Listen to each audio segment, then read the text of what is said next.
الأول عايزين نفهم أصل الحكاية. رب العالمين خلقنا موصولين بيه، وأودع فينا فطرة نقية، وخلقنا على الفطرة النقية، زي ما النبي عليه الصلاة والسلام قال: كل مولود يولد على الفطرة. الفطرة النقية دي هي نسختنا الحقيقية، هي أنقى وأرقى وأجمل حاجة فينا. وطبعا أعظم نموذج للفطرة النقية في الكون كله وعلى مدار الخليقة كلها هو سيدنا النبي عليه الصلاة والسلام، وإلى يوم القيامة برضه هو سيدنا النبي عليه الصلاة والسلام هو أعظم نموذج للفطرة النقية. الشيطان بقى مترصد لينا إنه يشوه الفطرة النقية دي بداخلنا. رب العالمين أودع فينا من صفاته الإلهية واختارنا نكون من خير خلفاء على الأرض، وقال لنا: ونفخت فيه من روحي، وقال لنا: إني جاعل في الأرض خليفة. لكن الشيطان مترصد لينا وبذل كل جهده عشان يخرجنا من فطرتنا النقية من بداية الخليقة، لما أقنع قابيل إنه يقتل أخوه هابيل.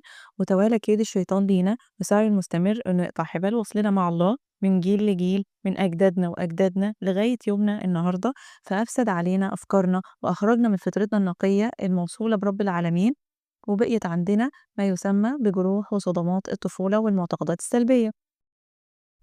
كمان نجح الشيطان من واحنا صغيرين في مواقف الطفولة المختلفة اللي تعرضنا لها إنه يقنعنا ويضحك علينا إننا مرفوضين، محدش بيحبنا، محدش قابلنا زي ما احنا، محدش عايزنا، إننا ما نستحقش الحياة، إننا ما نستحقش الحب.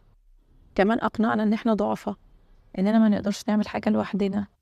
ونجح الشيطان إنه يزرع جوانا أفكار سلبية كتير، ونسانا الشيطان إننا موصولين بالمصدر الأصلي هو رب العالمين، وإن كل احتياجاتنا العاطفية وكل حاجة إحنا محتاجينها نقدر نستمدها من رب العالمين، لأننا مولودين أصلا موصولين برب العالمين.